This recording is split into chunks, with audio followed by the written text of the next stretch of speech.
C'est une petite mer intérieure quasi unique en Europe, une pépite d'Aquitaine, célèbre pour sa beauté bien sûr, mais plus encore pour son écosystème si particulier.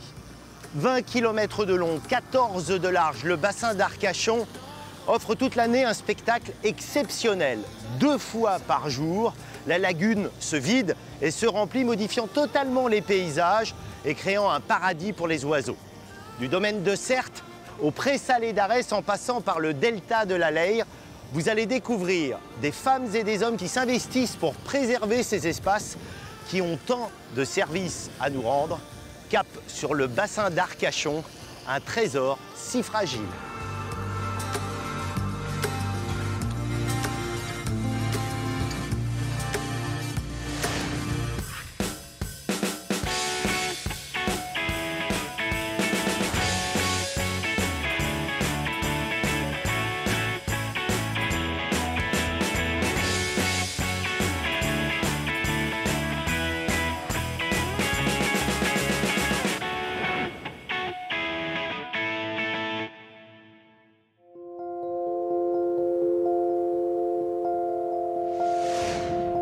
Pour bien connaître le bassin d'Arcachon, il faut laisser de côté les cartes postales, s'éloigner des plages océanes. Car c'est dans sa partie la moins connue du grand public, le fond du bassin, que se trouvent les plus beaux trésors. Nous voici au domaine de Certes, l'un des marais endigués les plus vastes d'Europe. Un espace à la destinée hors du commun. Totalement fabriqué par l'homme pour exploiter les ressources, le sel, puis les poissons, Certes est aujourd'hui une oasis de nature au milieu des zones urbanisées.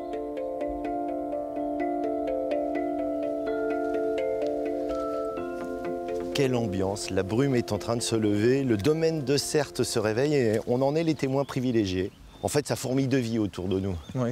On devient vite, en fait, quand on s'intéresse aux oiseaux, on devient vite un peu obligé de se former à l'écoute des chants parce qu'il y a beaucoup d'espèces qui sont très discrètes à observer. Donc du coup, il n'y a que par le moyen du chant qu'on peut les écouter. Quelle est l'origine de ce domaine ? Ah oui, alors, ce site, il a une histoire particulière puisqu'il a été aménagé donc, à partir du XVIIIe siècle, à l'époque pour créer des marais salants. Bon, il faut imaginer qu'aujourd'hui, il y a une ceinture de plus de 15 km de digues, mais que ces digues, elles n'ont pas été faites en quelques années. Il a fallu plus d'un siècle en fait, pour arriver à l'aménagement qu'on a aujourd'hui. Il y avait une île, l'île de Branne, qui se trouve derrière nous, donc qui a été endiguée. Puis il y avait la partie continentale sur laquelle on a détourné les ruisseaux au fur et à mesure des années et de l'évolution du site de la saliculture vers la pisciculture. On a scindé les 2 espaces pour créer cette unité aujourd'hui de 530 hectares.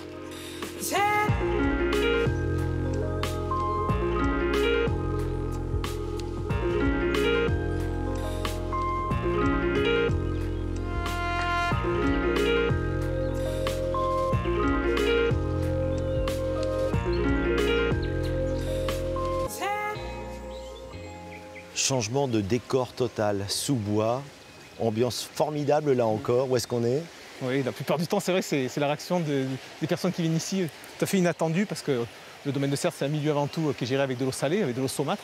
Donc il y a une végétation plutôt rase, on va dire, alors qu'ici, on est sous l'influence de l'eau douce.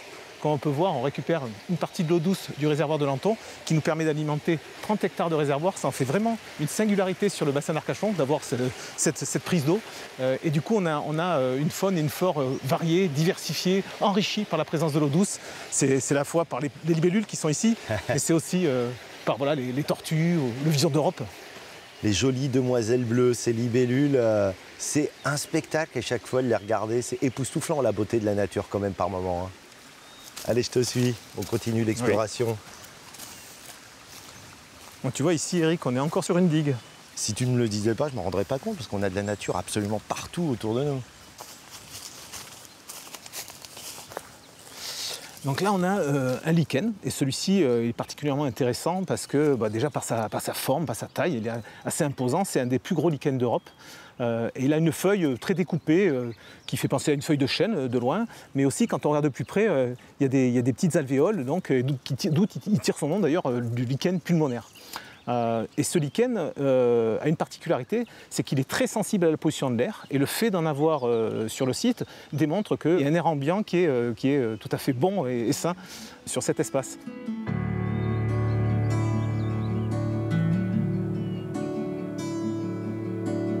En achetant le domaine en 1984, le Conservatoire du littoral a sauvé ces espaces d'une probable urbanisation.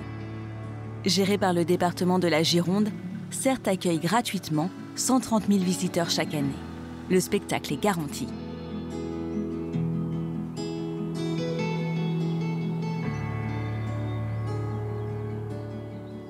Tiens Eric, viens voir ce spectacle de la nature. Incroyable. Il y en a partout.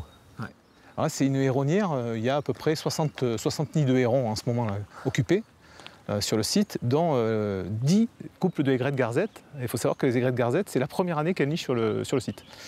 Et les hérons cendrés, c'est pas si vieux que ça, puisque les premiers couples nicheurs sont apparus en 2004, alors que le site appartient au Conservatoire littoral depuis les années 80, fin des années 80. Donc il a fallu beaucoup de temps pour que les oiseaux s'habituent et confiance en nous, confiance en la gestion, confiance parce qu'on leur offre une zone de quiétude pour s'installer sur le site et s'y reproduire. Sur l'ensemble du domaine, tu as une idée du nombre d'oiseaux qu'il y a, du nombre de variétés?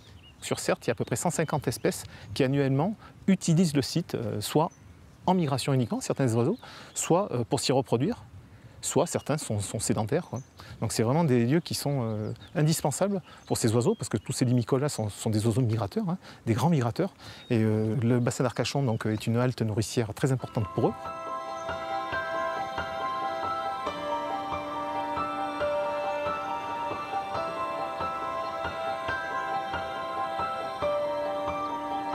Préserver un espace naturel sensible ne signifie pas le mettre sous cloche, bien au contraire. Pour le comprendre, Eric se rend à la ferme de Graveyron. Anthony Raffin est éleveur. Il est installé ici depuis 2010. Salut Anthony. Salut Eric. Gros travail, c'est séance coiffeur pour tes brebis? Oui, aujourd'hui j'ai dit à Thibaut de venir tondre mes brebis. Donc j'ai 200 brebis en tout, mais j'ai 100 basco-béarnaises et j'ai 100 tarasconnaises qui sont sur le domaine de Certes et Graveyron. Ça doit être quelque chose quand même de travailler dans un lieu qui a une histoire comme ça. Oui, surtout que moi je suis d'ici, je suis né sur le bassin d'Arcachon. Et quand j'étais d'ailleurs tout petit, je venais ici à la piscine, je venais en vacances chez mes grands-parents, à la piscine d'Audange, et je me baignais et je voyais les vaches justement en face. Et je ne savais pas, d'ailleurs, je savais pas comment et avec qui et pourquoi et quand, mais au fond de moi, je me disais qu'un jour j'aurais des animaux ici sur le domaine. Bon, on va aller voir tes vaches, elles sont prêtes, c'est ça? Oui, elles sont prêtes, on y va. Allez, je te suis. Allez, on y va.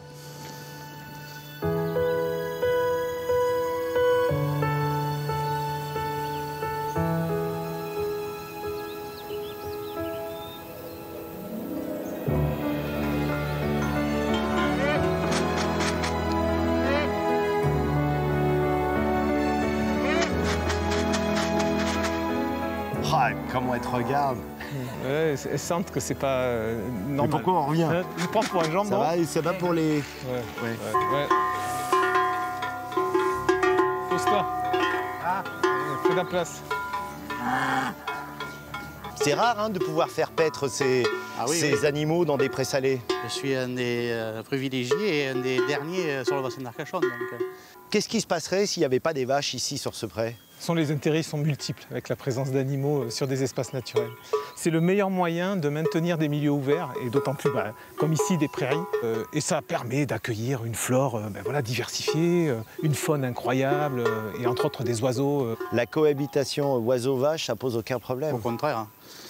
Au contraire, même, ça favorise, je pense. La leçon, c'est qu'on n'exclut pas les hommes pour garder un endroit aussi riche en termes de nature. Quoi. Non, oui. Ni les hommes, ni les animaux. Pour moi, c'est un vrai partenariat. Quoi.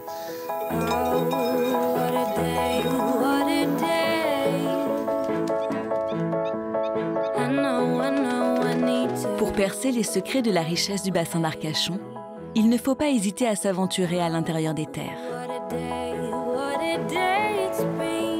Afin de mieux comprendre comment fonctionne cet écosystème si particulier, Philippe Brett, naturaliste, emmène Eric pour une descente de la Leyre, ce cours d'eau qui alimente le bassin en eau douce.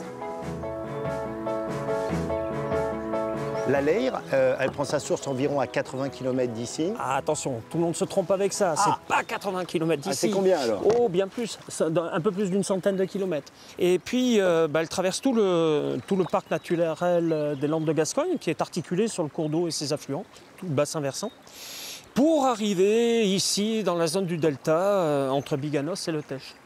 Donc on a, ici, c'est la réception de toutes les eaux douces qui viennent depuis tout le plateau landais. Elle est douce. Elle est franchement douce. Je te confirme. Alors tout à l'heure, tu vas voir, elle sera franchement beaucoup plus salée. C'est un endroit assez étonnant en termes de vision. C'est l'Amazonie, souvent on dit. Alors moi, je suis assez chauvin. Ce cours d'eau, il n'est pas tout à fait pareil que les autres. Donc on ne compare pas. On va dire, ça peut ressembler. Il y en a qui disent c'est la mangrove, mais la mangrove, c'est pas ça encore, tu vois. C'est la Leyre. C'est la laine. Moi, je préfère ça, vraiment. Et on en est fiers. Et on en est fiers. Voilà, et là, tu vas voir, ça va être beaucoup plus étroit. Et ici, on est au tout début du delta, ce qu'on appelle l'apex du delta. Donc, c'est pas un affluent, c'est vraiment une séparation des eaux ici. Donc, on passe à peu près de 1/5 à 4/5 au niveau du volume et du débit, tu vois. Quelle vision, c'est une rivière d'or là, sur laquelle on passe avec le soleil. Trop beau.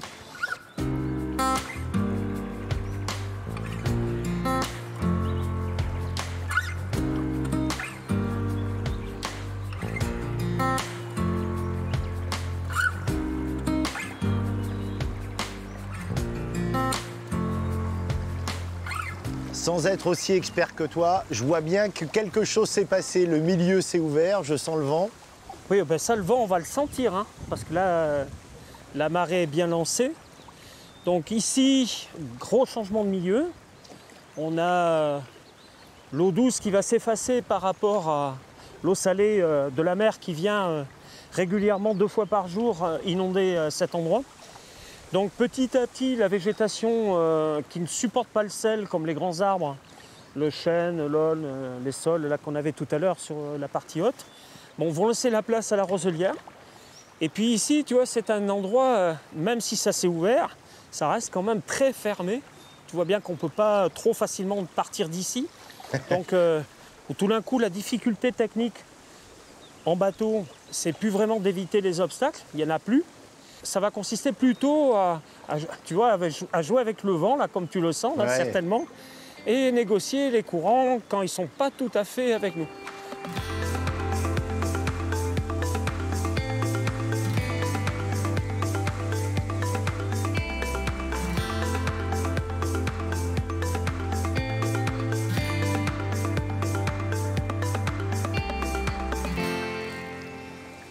Bon, pas mal la petite ambiance là. Là, on rentre carrément au milieu des roselières. Ouais, ben, tu vois, ça, c'est le kayak qui le permet.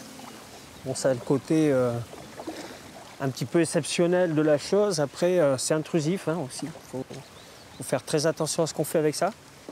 Quand tu emmènes des gens ici qui rentrent du coup en contact, comme je le fais aujourd'hui avec la nature, est-ce que tu dis pas que tu apportes ta pierre à l'édifice? C'est-à-dire que la sensibilisation à l'environnement, il passe par l'expérience, par le vécu. C'est bien évidemment, mais c'est tout un discours aussi. C'est-à-dire qu'il ne s'agit pas non plus que d'amener les gens à faire les choses. Tu vois ce que je veux dire? C'est pas simplement regarder bêtement en disant c'est beau. Ça, c'est carrément trop simple.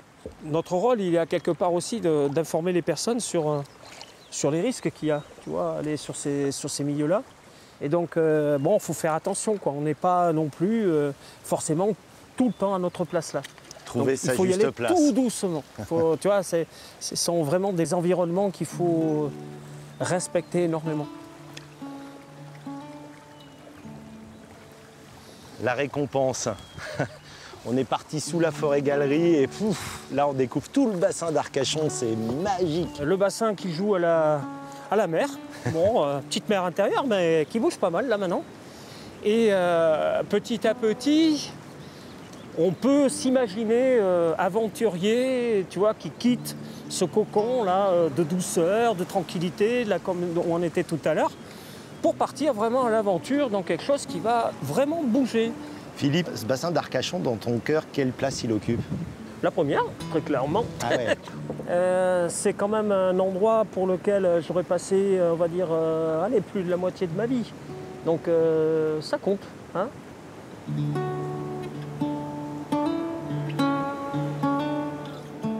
Les activités humaines ont toujours un impact sur l'environnement. Mais parfois, protéger ne suffit plus. Il faut réparer les dégâts. C'est la mission du Centre de soins pour la faune sauvage de la LPO, installé au domaine de Certes. Créé en 2003 lors de la marée noire du Prestige pour sauver les oiseaux mazoutés, ce centre est aujourd'hui l'un des plus importants de France. Grâce aux 8 permanents et aux 200 volontaires, on accueille ici 24 heures sur 24 les animaux sauvages de la Gironde et de la Dordogne. Bonjour. Bonjour. Oh là là. Qu'est-ce qui lui est arrivé à lui? Alors lui, il a pris une voiture et du coup, il a une fracture de la patte. Ah, carrément, il est plâtré. Ouais, il a un plâtre et puis il a une broche dans la patte. Oh, il a l'air apeuré, pauvre petit. Et oui, c'est un peu la panique pour lui parce que c'est un animal sauvage et là, il s'est cassé une dent dans le choc. Et donc, il est très apeuré parce que pour lui, on est des prédateurs. Il y a des humains qui causent des dégâts sur la nature et il y en a d'autres qui font tout pour tenter de les réparer, ces dégâts. Tout à fait, parce que nous, notre objectif, c'est avant tout de compenser l'activité humaine. Pas spécialement de remettre dans la nature, de sauver des vies coûte que coûte. C'est compenser l'impact de l'homme sur la biodiversité. Oh, petit tout. Donc lui, c'est super touchant. On va le ramener dans son box. Et puis, normalement, il devrait retrouver la vie sauvage d'ici à peu près un mois. On va lui cacher la tête. À chaque fois, on les emballe comme ça, on leur cache la tête pour pas qu'ils stressent trop. Parce que, donc, bien sûr, l'homme représente une source de stress pour eux et puis un danger. Et donc on tient à garder ce rapport distant avec les animaux pour pas les imprégner, pour pas les habituer à l'homme. Et parce qu'il faut pas oublier qu'on est la source de danger pour eux. Après les soins, l'objectif est de rendre leur liberté à ces animaux. Cela fait plusieurs mois que Manon et son équipe prennent soin d'un jeune rapace. Dernier examen avant le grand jour pour ce Milan. C'est bon. Qu'est-ce qu'il avait, celui-ci, à la base? Une fracture à l'aile, oui. Je la sens très très bien d'ici, d'ailleurs. Il avait une fracture ici au niveau de l'articulation. Mais ça s'articule très très bien. Qu'est-ce que tu ressens, là, quand tu sais que cet animal, cet oiseau, tu l'as sauvé? C'est l'accomplissement des mois de travail. Et puis, c'est pas les mois de travail que j'ai fait seule, c'est les mois de travail qu'on a fait à 200 pour arriver à soigner ces animaux-là. Donc, le moment du relâcher, ça veut dire qu'on a bien bossé. Donc, c'est l'accomplissement de tout ce travail-là. Et puis, ça nous fait plaisir de remettre un reproducteur potentiel dans la nature. C'est surtout ça qui est important pour nous. Alors, Eric, je vais te demander de mettre les gants, si c'est possible, et je vais te donner l'oiseau. C'est-à-dire, c'est moi qui vais faire le relâcher? Du coup, oui. Wow. Tu vas voir, c'est pas très compliqué. Si toi, tu sais pas comment faire, lui, il sait. Ça ira. C'est mieux volé que moi. Il sait forcément mieux voler que toi. Et puis, il est assez calme parce que c'est un Milan. Et les Milans font les morts, naturellement. Donc, on l'attrape ce qu'on appelle en bouquet. C'est-à-dire les pattes le long du corps, les ailes le long du corps. Voilà, on le tient bien comme ça. Et donc, lui, il va pas trop bouger parce que de toute façon, il cherche à faire le mort. Je lui remets bien ses plumes en place, voilà. Et donc en fait, on va viser un point, et puis on va prendre un petit peu d'élan, comme ça, et on va compter jusqu'à 3. À 3, tu lui donnes un petit peu d'impulsion sans viser le haut, en visant tout droit, et on le lâche. Et il va se débrouiller. Combien de relâchés d'oiseaux tu as fait, toi? On relâche à peu près 65-70% des animaux qui sont soignés au centre. Donc on en reçoit 4000 par an, ça fait des milliers, heureusement, chaque année. C'est notre contribution à la protection de la biodiversité. Et le fait de pouvoir les relâcher, on s'est dit qu'on a fait un petit quelque chose. Je veux te féliciter et à travers toi, tous ceux qui travaillent avec toi. C'est un super boulot. Et moi, je sens son cœur qui bat. C'est très... Ouais, c'est très touchant, c'est très émouvant. Il y a une proximité ici avec les animaux, on les approche de très près, on sent leur stress, leur souffrance. Ah ouais, je te dis, là, c'est... Je vais essayer de ne pas pleurer en leur lâchant. Je sens que ça monte. Alors, allez, je me mets en place. Alors, donc on va viser un point à l'horizon et puis prendre un petit peu d'élan, comme ça. Vas-y. Allez, 1, 2 et 3. Ouais. Il vole. Il a fait une petite envolée de pigeons avec. Ah, il est bien parti. Voilà, bah à peine parti, vous voyez, il a été rapidement rejoint par des copains.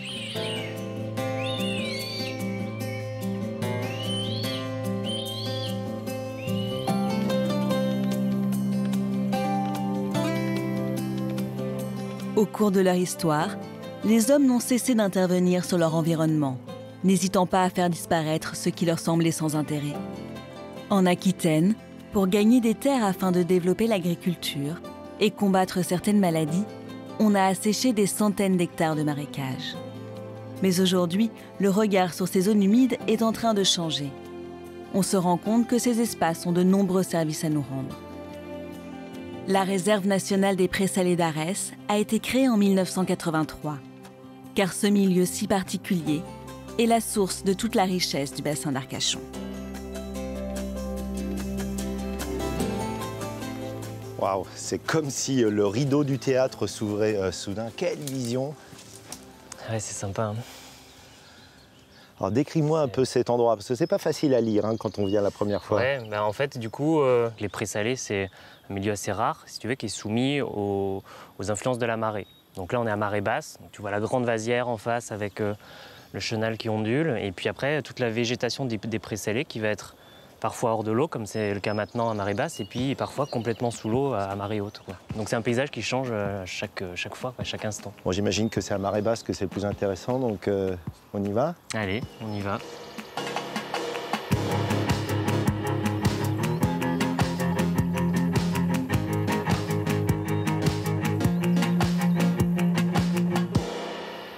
Oh, dis donc, c'est des techniques particulières pour marcher, comment faut s'y prendre? Faut essayer de ne pas s'arrêter déjà, et puis mettre la pointe des pieds plutôt que le talon et avancer tout doucement, quoi.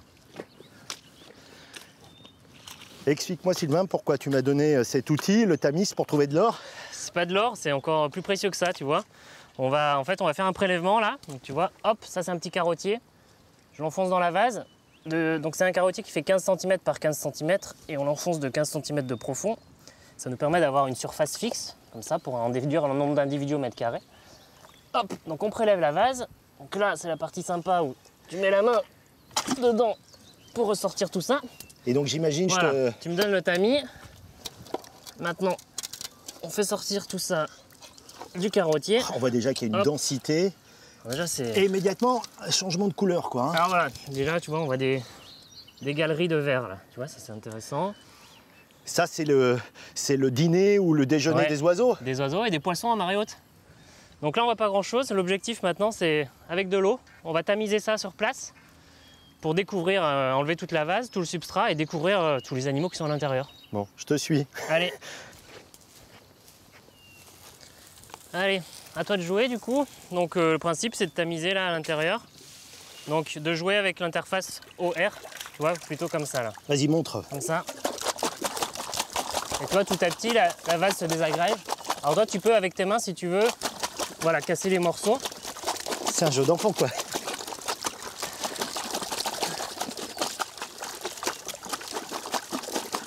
On y voit plus clair. Voilà.